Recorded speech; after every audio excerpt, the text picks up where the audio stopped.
Tome sua Bíblia, eu queria que você abrisse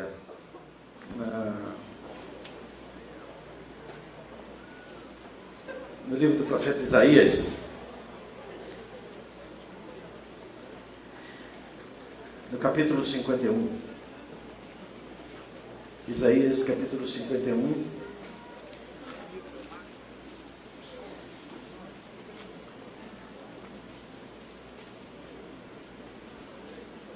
Essas são palavras que ainda haverão de se cumprir, essas são profecias que ainda se cumprirão, e eu creio que, de fato, elas já estão em processo de cumprimento nos nossos dias. E diz assim, Isaías 51: Ouvi-me vós, os que procurais a justiça, os que buscais a Yahvé. Olhai para a rocha da qual fostes talhados e para a pedreira de onde fostes cavados. A rocha que é Cristo.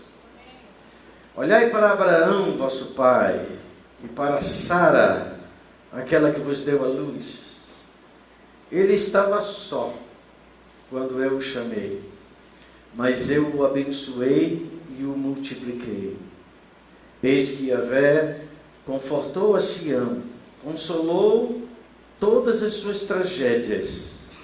Ele transformará o seu deserto em um Éden, e a sua solidão como o jardim do Senhor.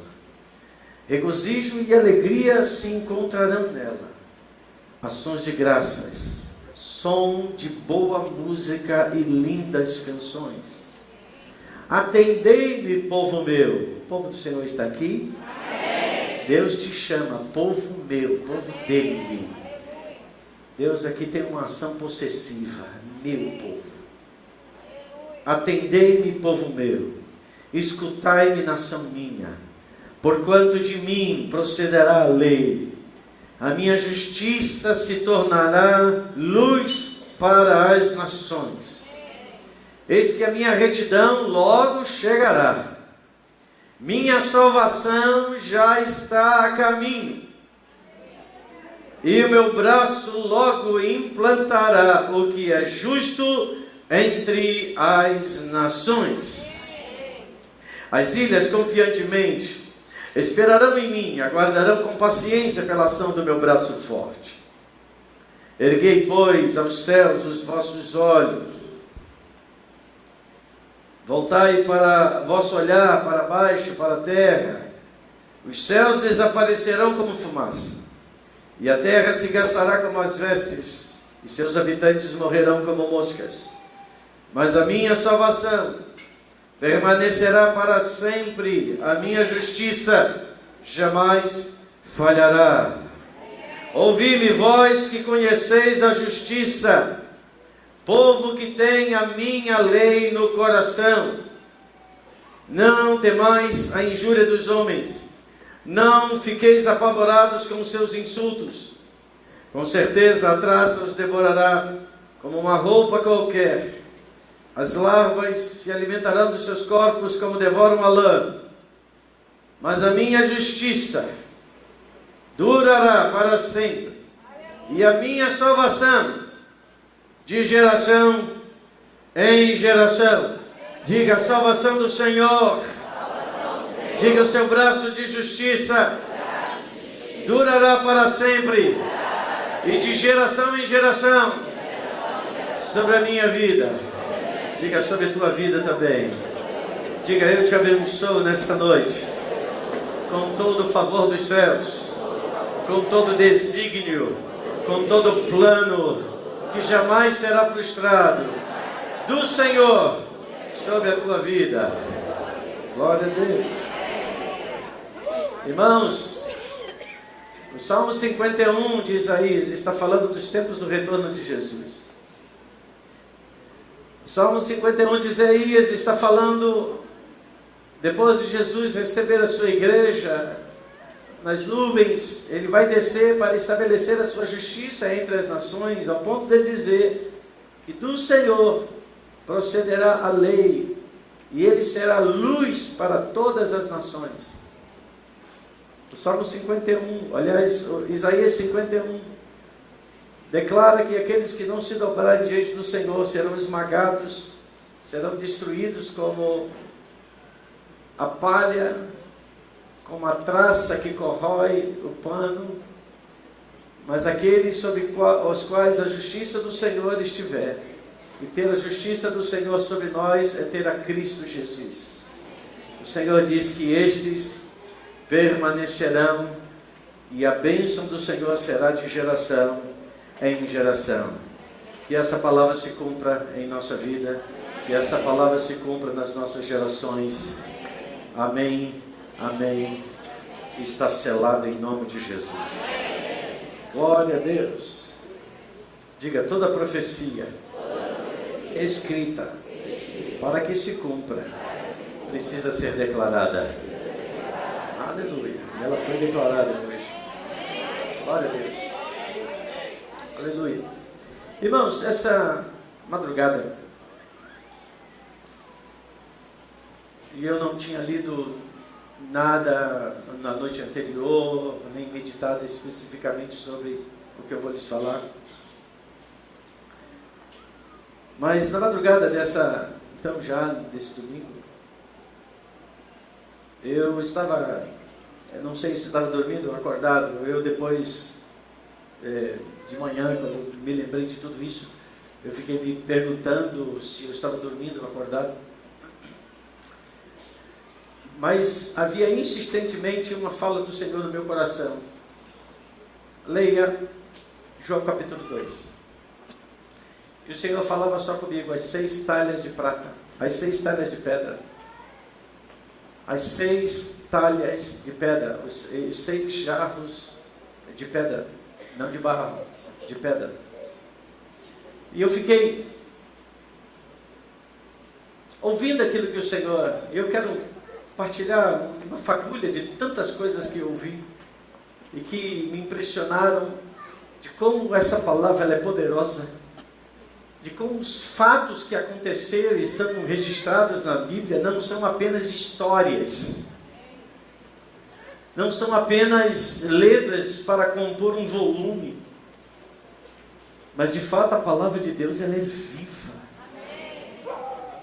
Os fatos acontecidos, sim, eles aconteceram, foi um registro histórico, mas eles estão muito mais vivos do que uma mera declaração que nós lemos do que Jesus fez nos seus primeiros movimentos na terra. E o Espírito de Deus me falou tantas coisas, eu compartilhei, foi hoje à tarde, não? Acho que foi hoje à tarde, nós estávamos sentados conversando, e eu comecei a falar para ela. Ela disse, não tenho dúvida de que isso é coisa do Espírito. Onde o Senhor me falava sobre as festas, onde o Senhor me falava sobre conexão de Pentecostes com os tempos do momento que Jesus manifesta um dos seus milagres, e tantas coisas lindas, irmãos, que eu ainda estou escrevendo, mas que em breve eu vou começar a desenrolar o bolo. E eu queria que você, hoje nessa noite, apenas como um preâmbulo, uma introdução, a gente pudesse considerar um pouco sobre isso. Quantos estão prontos para ouvir? Vamos orar? Espírito Santo, você é a fonte de toda inspiração. Se o Senhor não falar, a letra é morta. Por isso, Espírito, ajuda-nos a irmos além da letra e conhecermos a profundidade daquilo que está no teu coração. Então, Espírito Santo, nessa noite, revela-te a nós, abrindo-nos a tua palavra, a qual você mesmo inspirou, para que ficasse por registro para os nossos dias, para gerações que passaram e para gerações que ainda virão. Que a luz que vem do teu trono ilumine nessa noite o nosso pensamento, que nosso espírito se conecte agora numa ligação sobrenatural com a tua voz. E eu creio, Senhor, que sairemos daqui com um entendimento renovado, com uma disposição de vida, com uma nova forma de pensar e viver o teu reino. Assim eu creio, Senhor, e assim proclamo e recebo em nome de Jesus. Se você recebe, diga amém. Então vamos lá, vamos parar. Então, Evangelho de João. Evangelho de João, capítulo 2.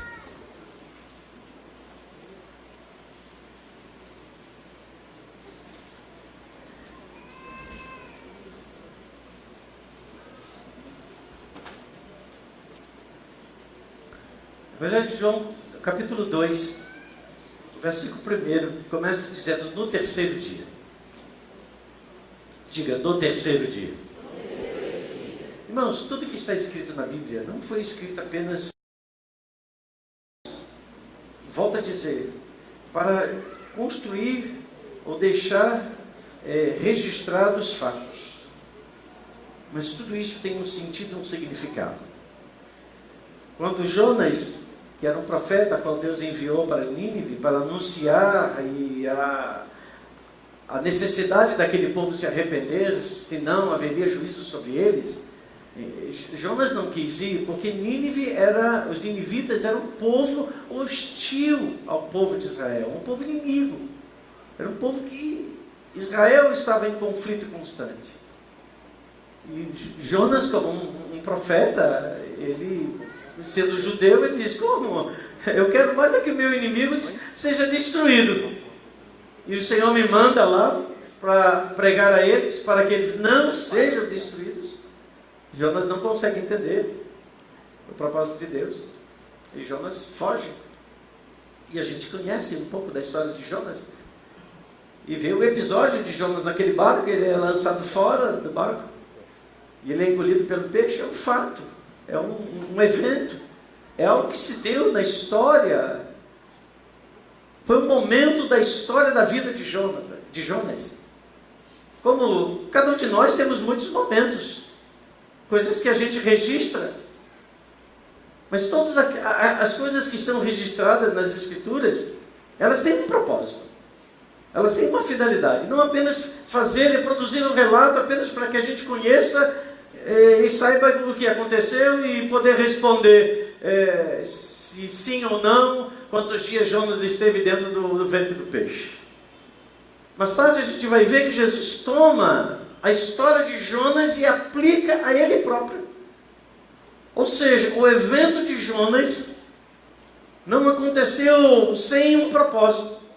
No evento de Jonas, a história de Jonas, ali o Senhor faz uma conexão com ele próprio. No tempo que ele morreria, ficaria debaixo da terra 3 dias. E ao terceiro dia ele iria ressuscitar. Então ele diz para os homens, olha, que pedem a ele, dá-nos um sinal para que a gente possa acreditar que você de fato é o Messias. Ele diz, nenhum sinal vai ser dado, senão aquele que é o sinal de Jonas.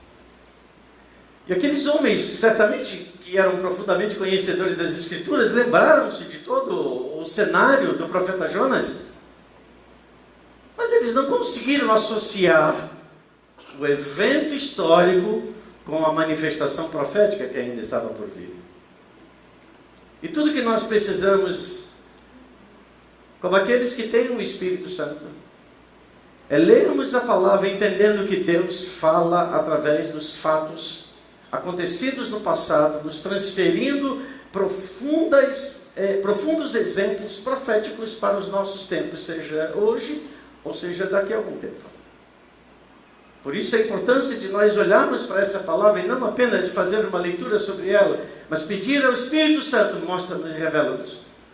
Algumas vezes o Senhor vai falar contigo enquanto você está se perguntando sobre o texto. Outras vezes, porque Ele quer revelar muito mais além do que a mim. Ele quer revelar a nós. Ele vai usar os momentos que a nossa mente não está nem conectada naquilo que Ele quer mostrar, como por exemplo aconteceu comigo essa madrugada. E não são poucas as vezes que isso acontece. Se eu conseguisse escrever tudo aquilo que Deus me fala, e algumas vezes eu vou lembrar 2, 3 dias, 4 dias depois, às vezes um mês depois, quando alguém me diz uma coisa, peraí, Deus me falou isso. E eu quero, nessa noite, trazer uma pequena introdução daquilo que ainda nós vamos conhecer aqui muito mais. As 6 talhas de pedra. Diga, as 6 talhas de pedra.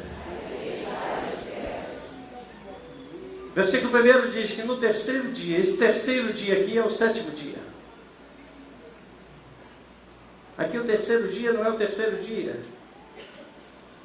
1, 2, 3. Aqui é o 7º dia.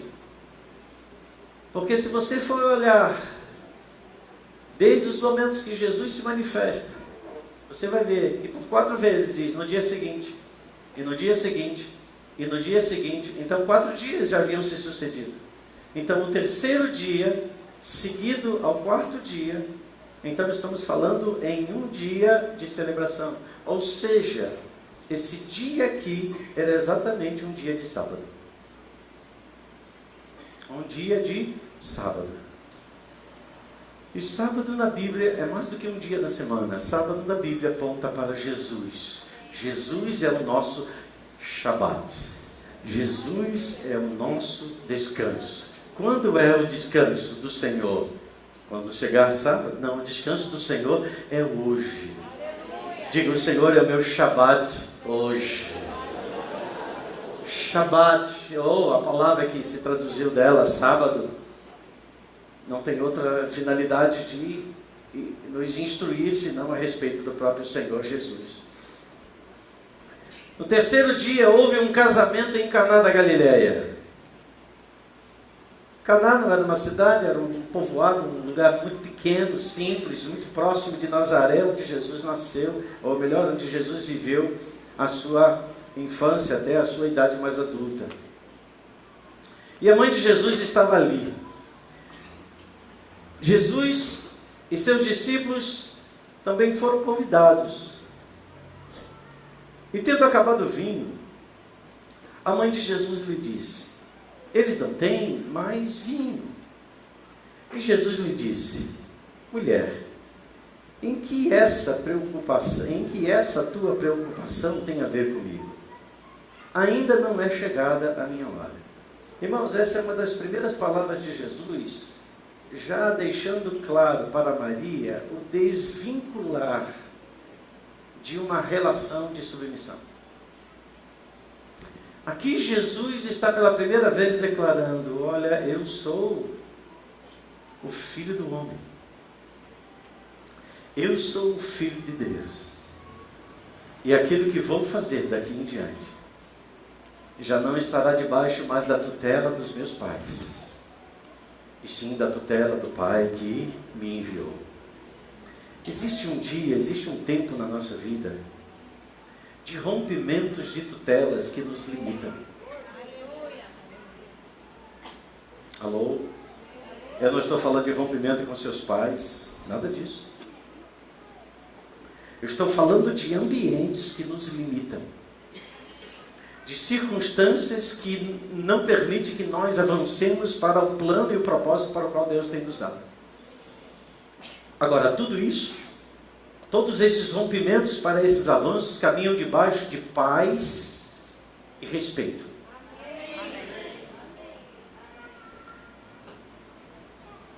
E não vão bater no peito dizendo: agora é comigo e eu não tenho mais nada a ver com você. Não. As coisas de Deus são tratadas com ordem.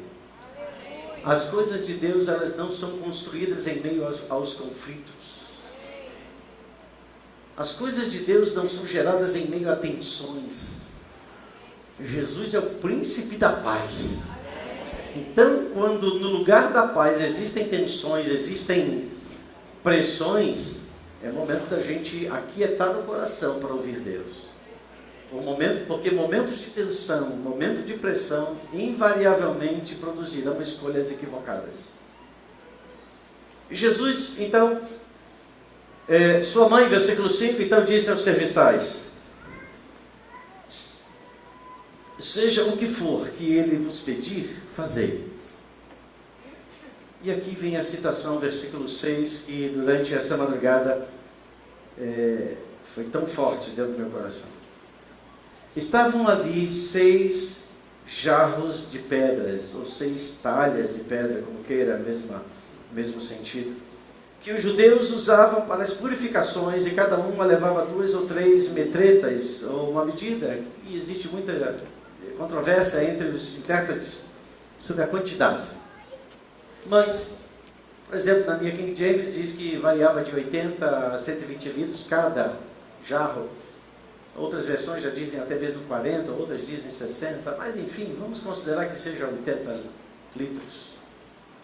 Haviam 6 jarros de pedra. E se são 80 litros, naquela casa havia 480 litros. 6 vezes 8, 48.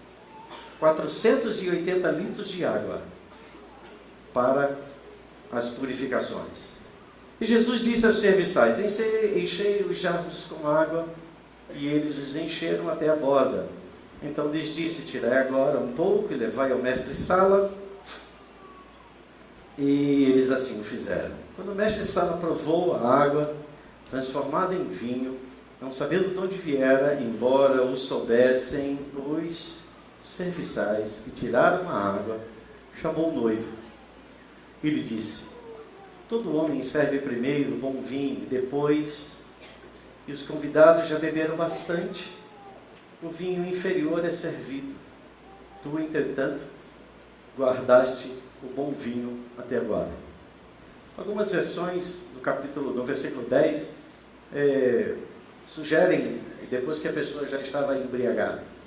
A embriaguez era algo deprimente entre os judeus. Então, nunca, João capítulo 2, deve ser compreendido quando aqui aquele homem diz ao noivo, falando sobre a questão daqueles que já haviam caminhado ao longo da festa e bebido o vinho anterior e, consequentemente, já estavam com o seu paladar totalmente já comprometido, ao ponto então de que o vinho de qualidade mais inferior não era nem notado. Mas longe aqui de falar sobre embriaguez. A Bíblia condena a embriaguez. Logo, é claro, a embriaguez está associada ao álcool. A Bíblia condena o uso do álcool para pessoas se embriagarem. Posso ouvir um amém? Amém. E com esse, Jesus deu princípio a seus sinais em Caná da Galileia e manifestou a sua glória, e os seus discípulos creram nele. A primeira coisa que eu vi claramente dentro de mim era que o Senhor me falava assim, o Espírito me fazia pensar sobre o começo do ministério de Jesus, onde ele é marcado no seu início por 2 momentos muito fortes, nessa sua primeira vinda. O primeiro momento é que Jesus faz o seu primeiro milagre, um milagre que acontece numa festa de casamento. E depois, o segundo momento de Jesus, depois de estar aqui em Nazaré, ou em Caná da Galileia, como queira, Jesus vai para Jerusalém, ele chega no templo, e ele faz aquele ato de expulsar os cambistas, fazendo uma purificação do templo. Então, primeiro ato de Jesus, uma festa de noivado. Segundo ato de Jesus, a purificação do templo.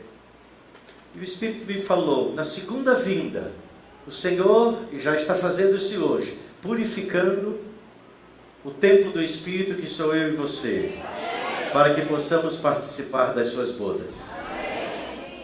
Será que você entendeu isso? Ok? Só que na primeira vez, na primeira vinda, ele foi convidado para a festa.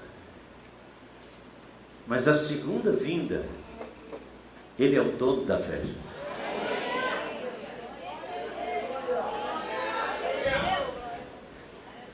Aleluia. Diga assim para o seu vizinho: não entra quem quer. Aleluia. tem que ser convidado. E quem serão os convidados? São aqueles que estiverem com o seu templo limpo. Você pode dar glória a Deus? Diga primeiro, diga primeira vinda. Festa de casamento. Depois purificação do templo. Diga na segunda vinda. Purificar o templo. Para ser convidado. Para a festa de casamento. O encontro do noivo com a noiva.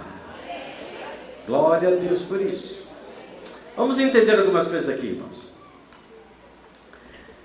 Primeira coisa importante que a gente saiba, a gente entender o panorama, histórico, bíblico que está aqui presente. Primeira coisa é a gente ver no versículo 3 que acontece um evento. O evento é que aquela festa de casamento e algumas festas, elas chegavam a durar até mesmo 7 dias. Uma festa de casamento durava 7 dias. E durante esse período, era o período então em que os convidados participavam desse ambiente de celebração. Mas o texto aqui diz, no versículo 3, que em dado momento acabou o vinho. E aí você pode imaginar, que acabou o vinho naquela festa. Mas quantas pessoas haviam naquela festa? Aproximadamente. O texto informa quantas pessoas haviam naquela festa? Não. Não diretamente, mas indiretamente você pode saber. Como? Há uma pista. Abra sua Bíblia lá em Marcos, capítulo 7. Vamos lá. Evangelho de Marcos, capítulo 7. Já já você vai começar a entender algumas coisas.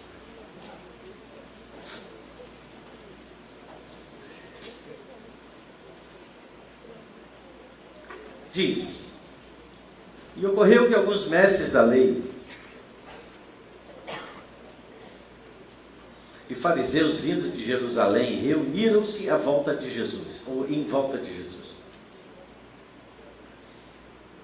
Observaram que alguns dos seus discípulos, dos discípulos de Jesus, comiam pão, comiam os pães com as mãos impuras, isto é, sem lavá-las. Pois os fariseus e todos os judeus não se alimentavam sem lavar as mãos de forma cerimonial. Diga, forma cerimonial. Preservando a tradição dos antigos ou a tradição dos seus pais. Quando chegam da rua, não tocam nos alimentos sem antes se banharem. Além disso, há muitos outros costumes que guardam, tais como de lavar de copos, jarros e vasilhas de metal. Então os fariseus e os mestres da lei questionaram Jesus: por qual razão os teus discípulos não andam em conformidade com a tradição dos anciãos, mas tomam o pão com mãos impuras? Ele, entretanto, Jesus aqui lhes afirmou: bem profetizou Isaías a respeito de vós, hipócritas. Pois assim está escrito: esse povo me honra com os lábios, mas o seu coração está longe de mim. Em vão me adoram. As doutrinas que ensinam não passam de ordenanças humanas.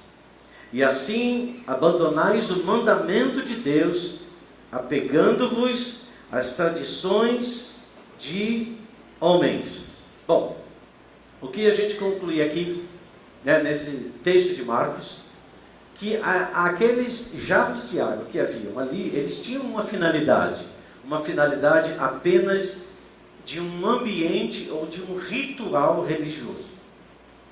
Não era um ritual da lei, não era um ambiente, uma prática da lei, era simplesmente um costume.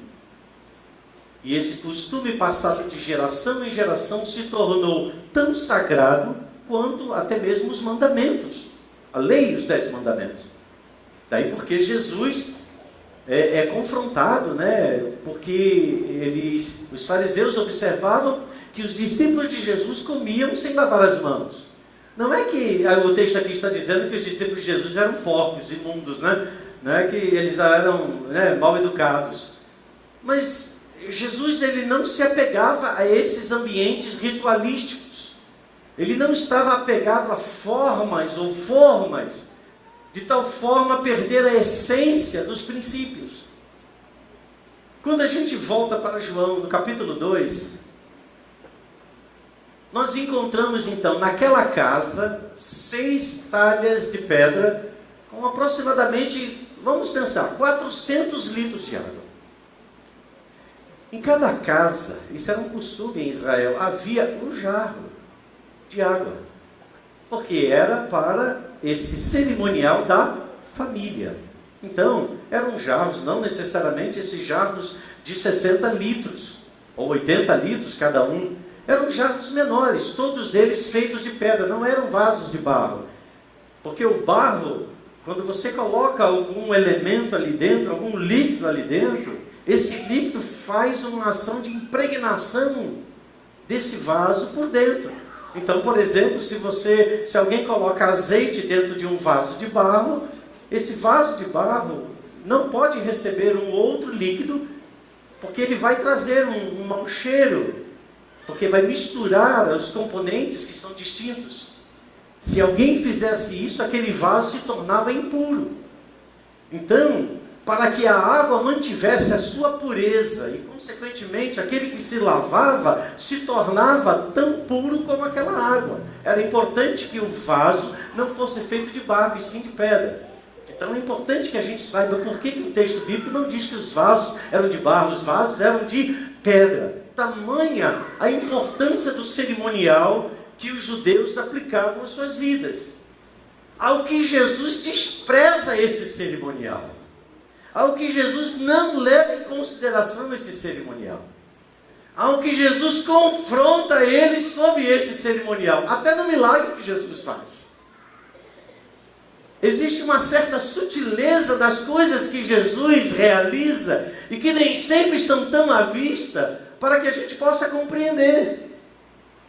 Mas voltando para a família. Então, aquela casa estava recebendo naquela semana uma grande multidão. Era muita gente que tinha sido convidada para aquela festa. E porque havia muita gente, era necessário muita água para que as mãos dos convidados, os pés dos convidados fossem lavados. Nenhuma casa possuía uma quantidade enorme de vasos como essa aqui. Aquilo ali, aquele momento é episódico, aquele momento é único. Aquela quantidade de águas, e depois a gente vai ver os outros momentos daquilo que o Espírito me falou. 6 vasos, não são 7, são 6 vasos. Eles estavam totalmente cheios de água. Mas no momento em que eles descobrem que não havia vinho, alguém diz: olha, tem umas talhas ali.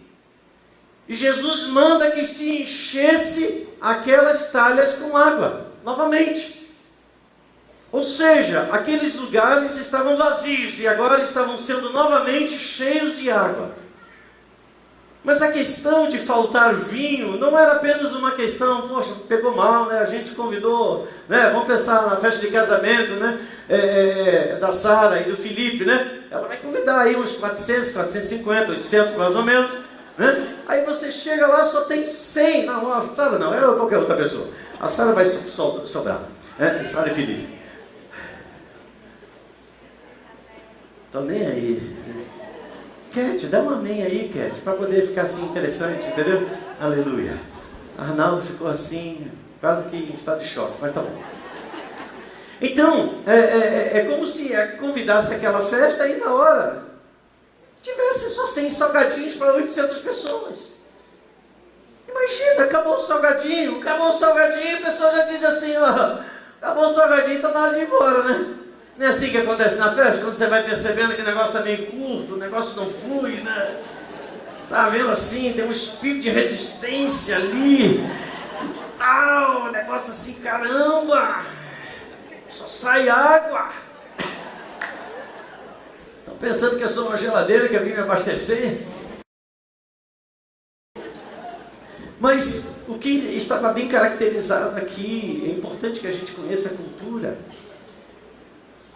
Aquele momento foi um momento muito sério, que requisitou uma intervenção muito séria. E essa percepção foi a percepção de Maria. Os pais,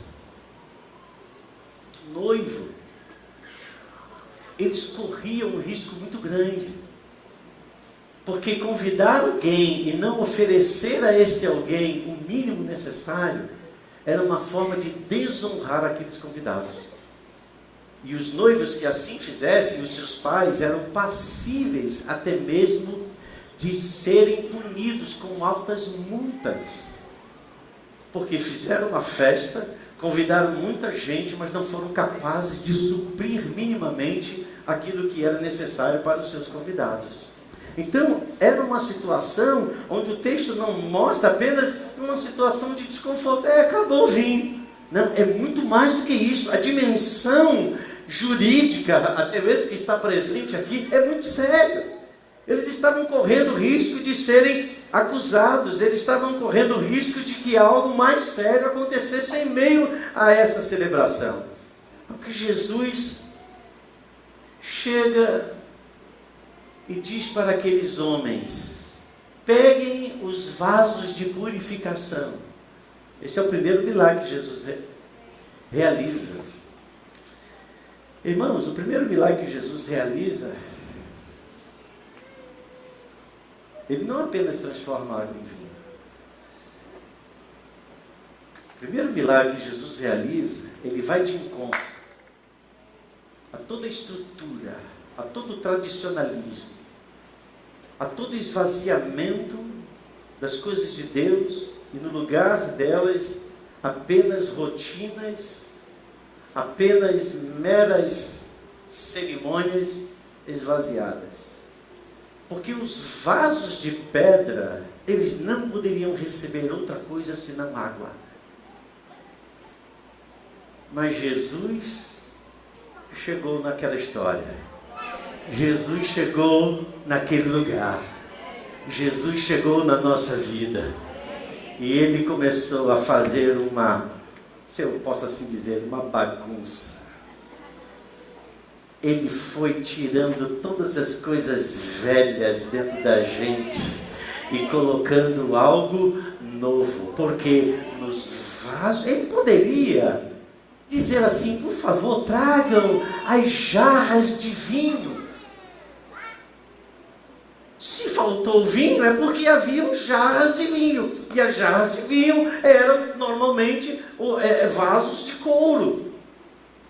Mas Jesus não chama, Ele manda pegar esses vasos que eram de pedra, onde era usado essa água para cerimônias, para coisas vazias que não traziam a glória de Deus. Jesus, quando chegou na nossa vida, não veio para trazer em nós um novo formato religioso. Não, Ele veio para restaurar-nos ao perfeito propósito para o qual eu e você fomos chamados. Ele diz, a palavra associa o vinho ao Espírito. Então, quando Ele diz enchei-vos do Espírito, significa onde havia apenas algo sem sabor, algo sem qualidade, um mero cerimonial na nossa vida. Ele diz: vivam uma vida cheia do Espírito. Diga: minha vida foi reconstruída para ser um vaso cheio do vinho do Espírito. Aleluia. Não vos embriagueis com vinho, mas enchei-vos do Espírito. Há uma associação direta das Escrituras entre o vinho e a vida do Espírito. Mas quantos são aqueles que muitas vezes estão na igreja e ainda insistem de viver uma vida apenas de água, sem sabor? E mais, os vasos, as jarras estavam vazias. Mas chegou naquela festa aquele que preenche todas as coisas. Jesus chegou na nossa vida, irmãos, para não apenas nos preencher, no sentido de nos fazer completos, mas de dar sentido à nossa vida como filhos de Deus. É você viver a alegria do Espírito, é você adorar o Senhor em espírito e em verdade, é você ser cheio do Espírito, é você ser batizado no Espírito Santo, é você ser imergido e ser molhado tanto por fora como por dentro do Espírito Santo de Deus, para que a sua vida de fato, para que a nossa vida de fato tenha diferença nessa geração. Uma geração em um tempo onde é tanta religiosidade, mas que Jesus aqui, sem que as pessoas até percebessem, porque ninguém sabia de onde tinha havido vinho, ninguém sabia de onde havia acontecido aquele grande abastecimento de um vinho novo. Ninguém sabia que aqueles vasos cerimoniais que não podiam ser tocados, porque eles eram consagrados somente para lavar as mãos. E dependendo da estrutura religiosa daquele judeu, daquela família, até mesmo se alguém sentasse na sua... Deixa eu te falar um exemplo. São gerações mais antigas, é verdade. Mas houve um tempo em que gerações mais antigas, eu vivi um pouquinho disso, mas quase nada, mas dá para associar, que os filhos não podiam sentar-se na cama dos pais. Ou, mais sério ainda, pessoas estranhas não podiam acessar, sequer sentar ao leito do casal. Era tão sério isso para os judeus, que se alguém assentasse no seu leito, eles tomavam as águas cerimoniais e lavavam o leito, para que fosse o leito purificado. Então eles estavam presos a formas e não conseguiam experimentar o sentido mais profundo daquilo que Jesus veio trazer. Irmãos, queridos, nessa noite, Jesus veio para desfazer as nossas estruturas naturais, para nos levar a viver uma vida de fato no Espírito. Entender que o Senhor, Ele diz, vocês quando orarem, não use de vãs repetições. Porque eu imagino que quando Jesus falou isso, é porque ele estava lembrando daqueles fariseus. Vocês não precisam fazer uma cara compungida. Sejam naturais. Sejam naturais. Sejam naturais. Naturais é uma nova natureza. Espiritualidade é uma vida no Espírito, não tem forma. Uma vida no Espírito é o que é. Ela não é diferente daquilo que de fato você é. Porque ou você, ou nós somos, ou nós não somos. Não é meramente uma linguagem graça e paz do Senhor. Uma coisa assim rebuscada e às vezes até ensaiada.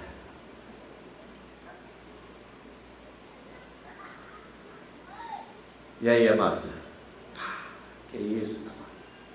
É cumprimento, e a graça e a paz do Senhor vos sejam multiplicadas.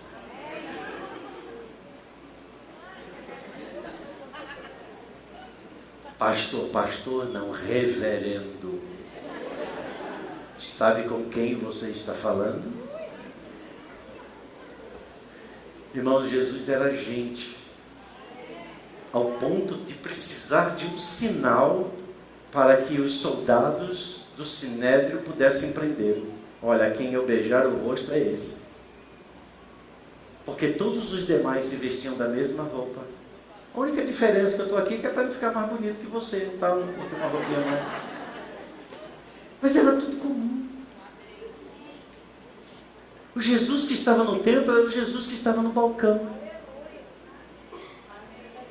Era o Jesus que comia junto com os discípulos. Às vezes, pode ser, eu tinha essa formação, né? Porque a minha primeira identidade foi muito católica, né? Depois, no período que meus pais eram espíritas, né? Mas, enfim, eles eram espíritas, mas nos incentivavam a ir para a igreja católica. E cada vez que eu entrava na igreja, eu via aquele triângulo lá na frente, aquele olhão enorme. Me vinha aquele sentimento: Deus está vendo tudo. Deus está olhando para você. Deus está vendo. Deus te viu, Renan, quando você foi no botequim do seu Joaquim. Enquanto alguém estava pedindo alguma coisa, você abriu aquele negócio que girava de bala e pegava balas e botava no outro. O Senhor está vendo. O Senhor te viu quando você foi no aviário e colocou os ovos no bolso e saiu correndo. Aconteceu comigo. E você pode imaginar os pintinhos, né, que saíram de dentro da calça. Não. Então, quando eu entrava naquele lugar, a gente fazia uma transformação. Porque ali naquele lugar...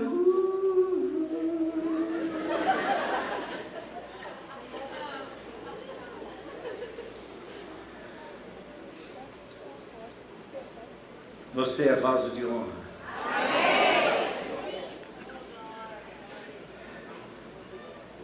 Para os homens você é um vaso desprezado, mas para o Senhor Ele te diz: você é meu vaso escolhido para levar o meu nome aos gentios e reis. O Senhor disse isso para Paulo. Ele fala a meu respeito, a seu respeito também, meu amado. O texto mostra também que ali estava presente, naquele milagre, o poder transformador de Jesus. Alô, Senhor Nivaldo, poder transformador de Jesus. Você nunca mais será mais a mesma pessoa. Não foi o plano de Deus esse acidente. Não. Deus não tem planos de morte para a gente. Mas muitas vezes Deus permite. Mas como Ele falou para Satanás: olha, você só vai até aqui. Você não vai tocar na vida dele. Assim, o diabo não pode tocar na sua vida. Porque Deus tem algo lindo para a sua casa, para a sua família. É por isso que Ele te preservou. Amém, Nivaldo? É por isso que Ele preservou a mim e a você. Irmãos, aquele homem... Eu não quero avançar nas coisas que eu não quero falar hoje. Naquela casa haviam 6 vasos. Diga: 6 vasos. Jesus encontrou os 6 vasos no 7º dia. 7 na Bíblia fala do que é perfeito. 6 na Bíblia fala do número do homem. Então, no dia perfeito, no dia do Shabat, no sábado, no dia do descanso do Senhor, da manifestação do Senhor, Ele mostra nas suas Escrituras: Ele tem um encontro comigo, Ele tem um encontro contigo.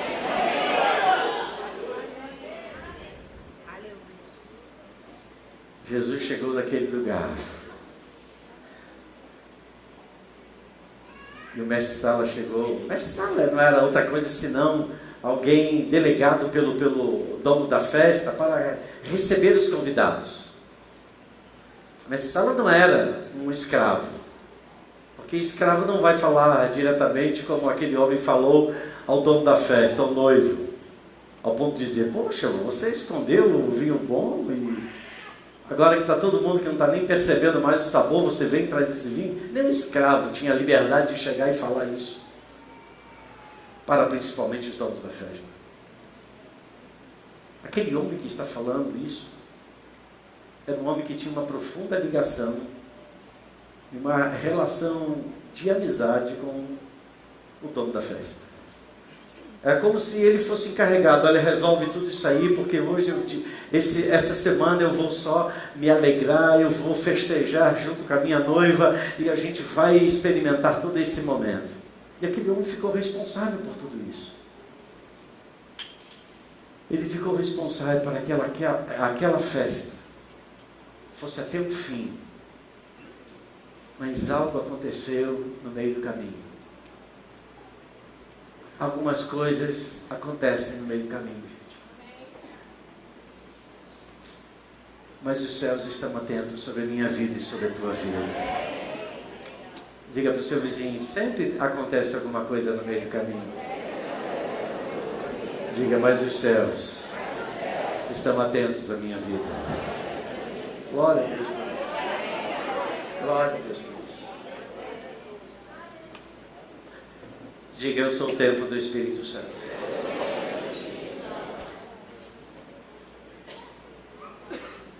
O Senhor está limpando esse templo. Está limpando esse tempo. Esses dias aqui do encontro com Deus foram dias de faxina.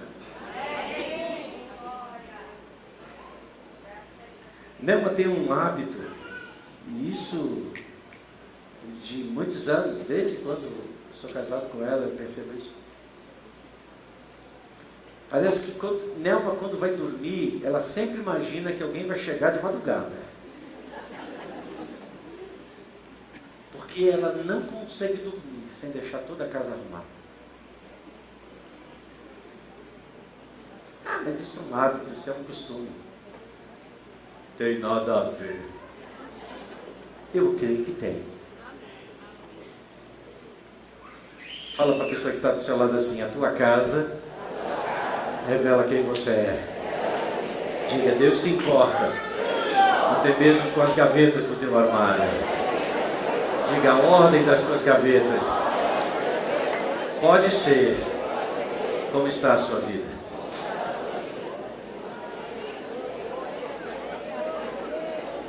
Tudo misturado, tudo embolado. Quantos creem que Deus se importa com os detalhes? Deus se importa com os detalhes da minha vida, meu amado. Deus se importa com os detalhes da sua vida. E Ele quer que nós tenhamos uma casa em ordem. Ele está pondo em ordem o templo. Ele está dizendo, noiva, se prepara.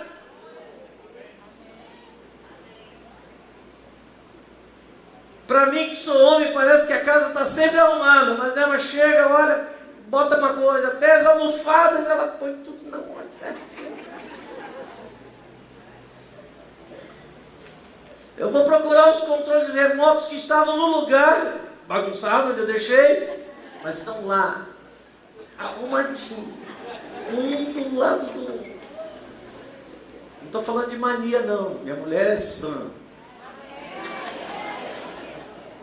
Estou falando de ordem.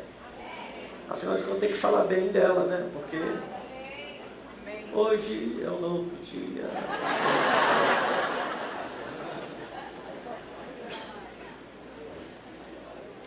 Acho que eu já estou enrolando, irmãos, que eu não quero falar das coisas que eu quero falar. Mas ouça com bastante cuidado. O Evangelho de João é um evangelho totalmente diferente dos demais.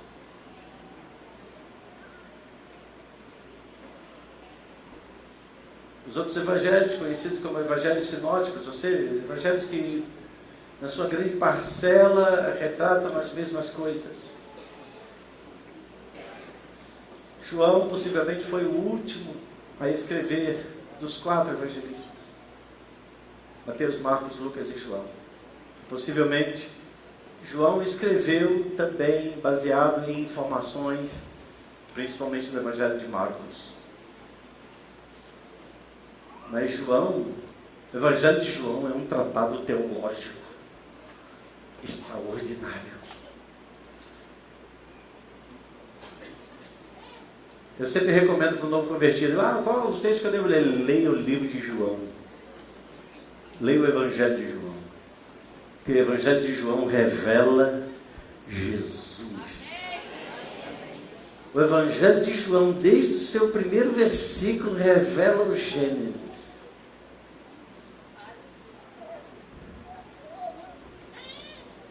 E o Verbo se fez carne e habitou entre nós, cheio de graça e de verdade.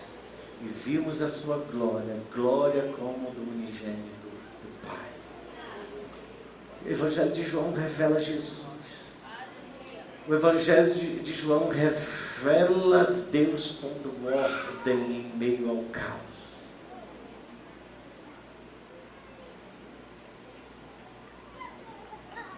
As trevas não puderam resistir à luz. No livro de Gênesis, você lê: havia trevas sobre a face do abismo. E Deus disse: o quê? Haja o quê? Luz. Quem é a luz? Jesus é a luz do mundo. Haja Cristo. Haja Cristo. Haja Cristo na sua vida hoje. Haja Cristo em todo lugar do templo que ainda esteja em trevas. Haja poder de mudanças e transformações. Haja um tempo novo dentro de você. Eles estavam presos aos cerimoniais, eles estavam presos às suas tradições, e ali estava diante deles aquele que queria trazer um novo sentido à sua vida e ministério.